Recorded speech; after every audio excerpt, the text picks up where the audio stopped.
Goeienaand my boetie en sissa, wees gegroet in die wonderlike naam van Jesus op hierdie geseënde donderdag aand. Dit is vir my 'n voorreg om weer 'n bietjie 'n aand saam met julle te kan bid. Here, baie dankie dat ek die voorreg het om vir my boetie en sissa vanaand te kan bid.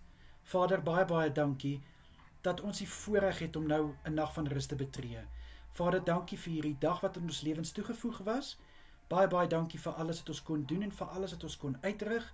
En baie dankie, Here, dat U oor ons gewaak het hierdie dag, ons beskerm het, en vir ons gevul het met krag en wysheid om alles te kon doen wat ons moes doen.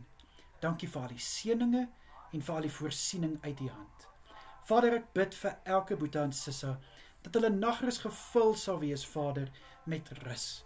Ek bid vir 'n soete nagrus, ek bid dat wanneer hulle oë sluit, dat gedagtes sal kalmeer. Ek bid, liewe Here, vir kalmte oor elkeen. Asseblief, liewe Here, mag daar niks wees, maar niks, wat hulle nagrus gaan kom steur nie, in Jesus Christus naam. Vader, ek bid ook vir elkeen wat sukkel met drome wat ontsteltenis laat. Mag daar vanaand drome van voorspoed wees, drome van beleidskap, drome van voorsiening in Jesus Christus naam. Vader, ek bid dat elkeen môre sal opstaan, verfris en versterk, en met 'n hart vol dankbaarheid teenoor U, in Jesus Christus naam.